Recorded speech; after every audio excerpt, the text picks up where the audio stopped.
मुख्यमंत्री रेखा गुप्ता ने कहा, जिस अधिनियम के तहत हमारे क्षेत्र के सभी क्लिनिक, अस्पताल, लैब और परीक्षण केंद्र पंजीकृत और निगरानी में रखे जाते हैं, उसके बारे में जानकर आप हैरान होंगे कि आज भी देश की राजधानी दिल्ली 2010 के क्लिनिक एस्टेब्लिशमेंट एक्ट के बजाय पुराने 1993 Delhi nursing home registration act के तहत संचालित हो रही है। आज इस सदन के माध्यम से मैं आपको सूचित करना चाहती हूँ कि हम जल्द से जल्द क्लिनिकल एस्टेब्लिशमेंट एक्ट 2010 को सदन में लाएंगे और भविष्य में सभी निर्णय इसी अधिनियम के तहत लिए जाएंगे। कोर्ट के आदेशानुसार लागू कर दिया जाना चाहिए वो एक्ट जिसके माध्यम से पूरा का पूरा हमारे क्लिनिक, हॉस्पिटल, लैब और जितने भी टेस्टिंग सेंटर्स हैं उनको रजिस्टर किया जाता है और मॉनिटर किया जाता है।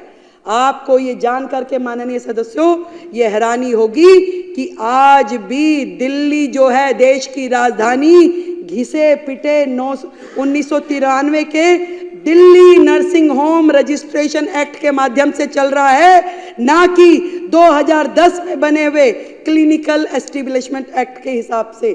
क्योंकि इस पूरे एक्ट के माध्यम से अगर चलते तो वहां पे बहुत सारी चीजों की जवाबदेही तय हो जाती, परंतु पुराने नियमों के अनुसार जब वो काम कर रहे तो उनको कोई मतलब ही नहीं, क्योंकि बहुत सारी चीजें उसमें कवर ही नहीं होती। जो मर्जी करें, कोई पूछने वाला नहीं है। जबकि माननीय हाई कोर्ट ने मई 2022 के में ये निर्देश दिया कि भाई आपको केवल सीईए एक्ट के अनुसार काम करना है, परंतु इस सरकार ने उस एक्ट को लागू ही नहीं किया, उनके हेल्थ मिनिस्टर ने उसे लागू ही नहीं किया। और आज इस सदन के माध्यम से मैं बताना चाहती हूं कि हम अगले हाउस में सबसे पहले इस एक्ट को, जो क्लिनिकल एस्टेब्लिशमेंट एक्ट 2010 है, इसको लेके आएंगे और सारे आगे के निर्णय उसी एक्ट के माध्यम से लिए जाएंगे। इस सरकार का तो भगवान ही मालिक था और शायद भगवान ने इसीलिए इनको इनका फल भी दे दिया। हाई कोर्ट ने बार बार रिकमेंडेशन दिया, अनेकों बार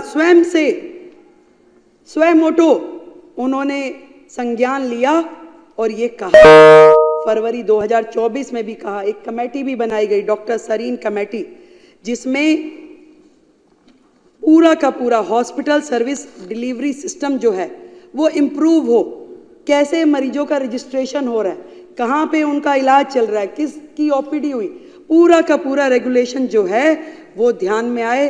परंतु कभी सरकार ने हाई कोर्ट के आदेश के बावजूद भी किया नहीं। आज भी कौन मरीज आ रहा है, क्या इलाज हो रहा है, क्या बिलिंग हो रही है, क्या रिकॉर्ड है, किसी किताब में दिखाई नहीं देता। हाई कोर्ट के आदेशानुसार उसके कहने के बावजूद उन्होंने स्वयं मोटो रिकमेंडेशन दिया कि आपका स्वास्थ्य विभाग गलत काम कर रहा है, जीरो है, इसमें लागू की जाए डॉक्टर सरीन कमेटी की रिपोर्ट्स, परंतु केजरीवाल और उनकी सरकार ने इसे लागू नहीं किया। कितने शर्म की बात है। मैं आपको बताना चाहती हूं 24 हॉस्पिटल जो इस सरकार के कार्यकाल में शुरू हुए, करोड़ों करोड़ रुपए के बजट से एक भी अस्पताल का काम पूरा नहीं हुआ सर, एक भी अस्पताल का काम। 24 की रिपोर्ट तो नहीं बोल पाऊंगी, ये सारी है, पर कुछ आपको एग्जाम्पल देती हूं। आपको बताना चाहूंगी एलन हॉस्पिटल, जिसका इनिशियल सेंक्शन कॉस्ट जो था 533 करोड़ था, शुरू हुआ 2019 में, परंतु आज की डेट में भी 2019 से अब तक 65% काम कंप्लीट हुआ है और रिवाइज कॉस्ट जब आई तो 1135 करोड़ रुपए की, डबल ऑफ द कॉस्ट, और आज भी काम पूरा नहीं हुआ। आज फिर रिवाइज कॉस्ट की जरूरत है और आज उसमें फिर कितने 100 करोड़ बढ़ाने पड़ेंगे वो पता नहीं। और ये वो प्रोजेक्ट है जिसमें पीडब्ल्यूडी ने कॉन्ट्रैक्टर को 95 करोड़ रुपए की पेनल्टी पे की है। 95 करोड़ रुपए की पीडब्ल्यूडी ने, सरकार ने कॉन्ट्रैक्टर को पेनल्टी दी है। क्या ये सरकार इस 95 करोड़ का हिसाब कौन देगा? इस 95 करोड़ जनता के पैसे का भुगतान कौन करेगा? ये सुन नहीं सकते थे, इसलिए यहां से चले गए। यहाँ इन्हें पता दिया होगा कि भाई मैडम ये बोलने वाली है। 7 अस्पताल जो कि कोविड टाइम में होने थे, बनने थे,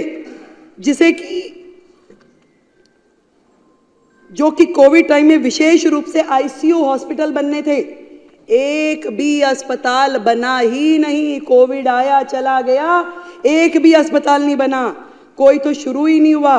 कोई आज भी केवल पोटा कैबिन जैसे स्ट्रक्चर खड़ा कर दिया गया जिसमें कि एक भी फैसिलिटी ऐसी नहीं है। आज भी वो जो 1216 करोड़ रुपए के अस्पताल है वो मिट्टी हो गए हैं, जीरो हो गए हैं। आज भी उनको वर्केबल कंडीशन में लाने के लिए और 1200 करोड़ रुपए लगा दें तो भी कामगार नहीं है, तो भी वो उपयोग नहीं होंगे। इसका हिसाब कौन देगा? ये बात इनको पता थी, इसलिए वो यहां से चले गए। एक एक अस्पताल करोड़ों करोड़ रुपए का, एक भी अस्पताल का काम इन्होंने पूरा नहीं किया। ये जो ज्वालापुरी में एक अस्पताल था जिसकी सैंक्शन कॉस्ट 319 करोड़ रुपए थी, उसके बाद रिवाइज किया गया। मंत्री जी विजिट करने गए जी, वहां 8 फ्लोर का अस्पताल बनना था। मंत्री जी के मन में आया कि नहीं भाई, इस पे 2 फ्लोर और बढ़ा दिए जाए। उन्होंने आदेश दे दिया कि 2 फ्लोर और बढ़ा दो। ना वो 2 बने ना वो 8 हुए। पूरे के पूरे अस्पताल ऐसे 2 अस्पतालों में उन्होंने किया, मादीपुर में और ज्वालापुरी में, और दोनों अस्पताल आज भी पेंडिंग है। एक की कॉस्टिंग जो थी 319 करोड़, दूसरे की 320 करोड़, जिन पे आज तक एक्सपेंडिचर भी हो चुका है। एक पे 247 करोड़ और दूसरे पे 252 करोड़, पर उसकी वैल्यू